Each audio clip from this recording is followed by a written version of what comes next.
Hello, students. In today's lecture, we will discuss the next poem, Television, written by Roald Dahl. Students, this poem too has been prescribed into your syllabus by Punjab School Education Board. First of all, I would like to give you a brief introduction to the poet Roald Dahl.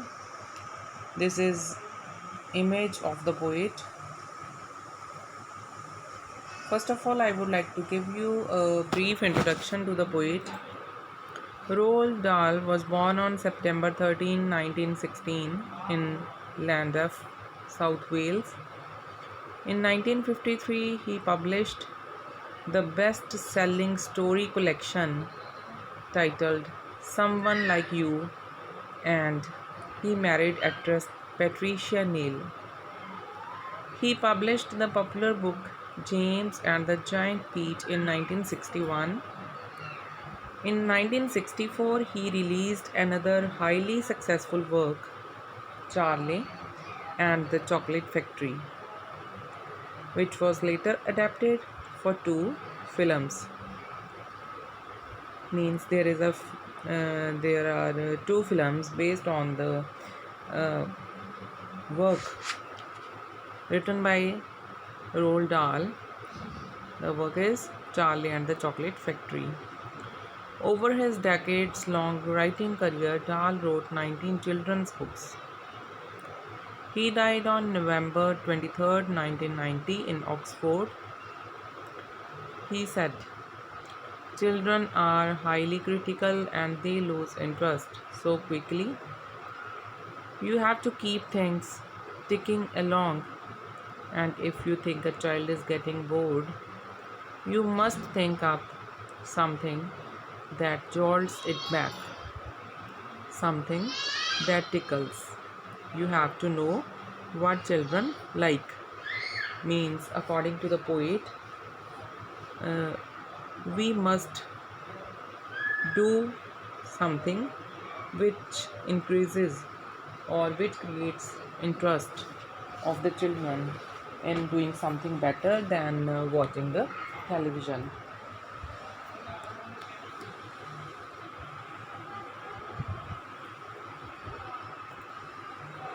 A brief introduction to the poem. The poem Television is a famous poem of Dahl that advises and inspires to read books instead of watching the television. This is one of the most relevant poems of our time. The poem takes a comic look at a serious problem among young children today. It warns us about the dangers of watching television excessively. Means, the poem Television, it gives us a lesson. It gives a lesson to the children that instead of watching television, the students or the children should read books. This poem Television is based on the serious problem of present times, which is prevalent among young children today. It also warns the children about the dangers of watching TV in an excess manner. So let us now discuss with the text of the poem.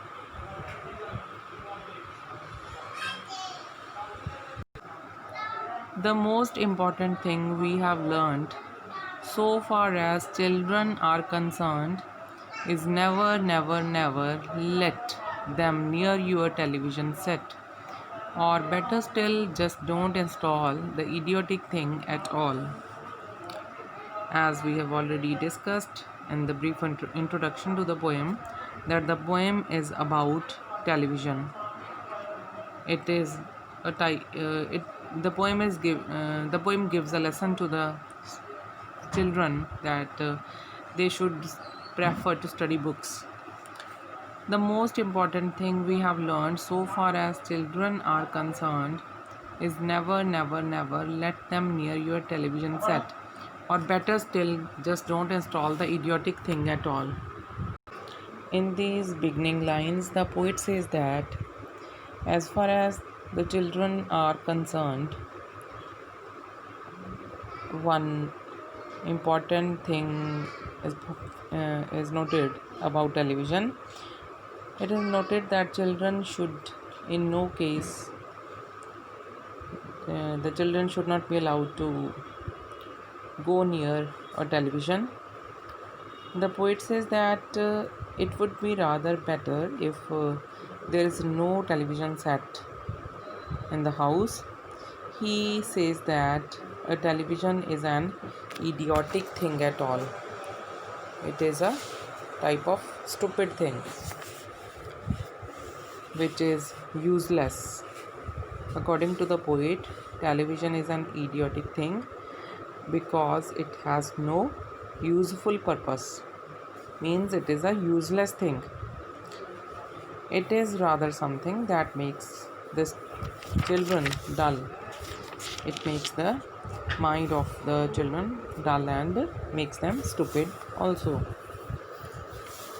In almost every house we have watched them gaping at the screen.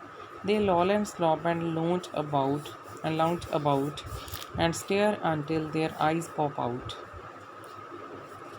In these lines, the poet says that in almost every house, the poet says that they have seen that in almost every house, children keep sitting in a lazy manner in front of the television set. They loll and slop and lounge about and stare until their eyes pop out. According to the poet, the children keep looking at the television screen uh, while their mouths are wide open while watching the TV. They keep staring. Staring means looking carefully. They keep looking carefully at the television screen till their eyes pop out. Pop out means gets swollen. Till their eyes get swollen. The children keep sitting in front of the television sets and until their eyes get swollen and pop out. Last week, in someone's place, we saw a dozen eyeballs on the floor.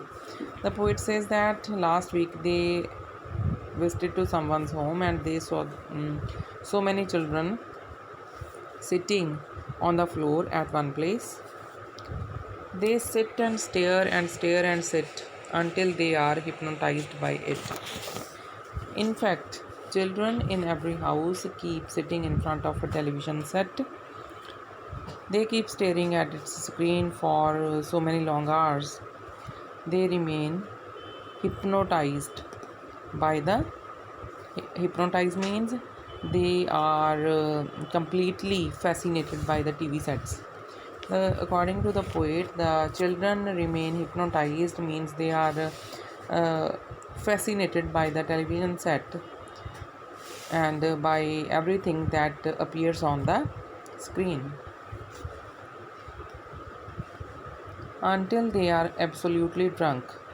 They remain unaware of everything that happens around them as if they are absolutely drunk with that what appears on the TV screen. Oh, yes, we know it keeps them still. They don't climb out the windowsill. They never fight or kick or punch.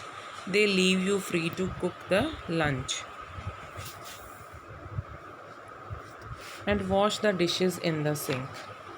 In these lines, the poet says that some parents who feel that television is not useful for their kids, still they think that at least there is one advantage of the TV screen. They say that it keeps the kids calm and quiet. It keeps them still. According to some parents, the parents think that there is one use of TV because it keeps their children calm and quiet. Still means calm and quiet. They don't climb out the windowsill. when the children are busy in watching TV, they don't make any kind of mess in the house. They don't keep jumping in and out of the window. They don't get involved in any kind of fights. They don't kick or punch each other. They leave you free to cook the lunch and wash the dishes in the sink.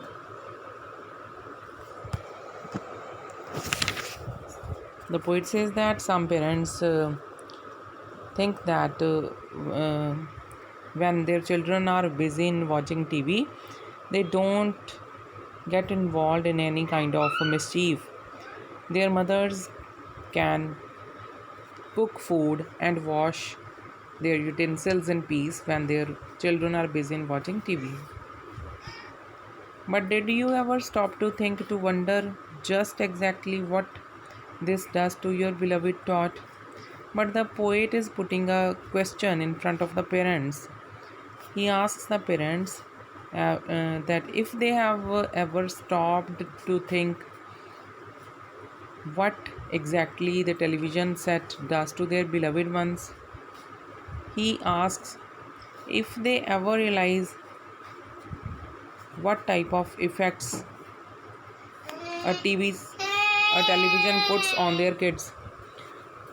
The poet is putting a question that are they aware that a television can affect their kids in a very bad way.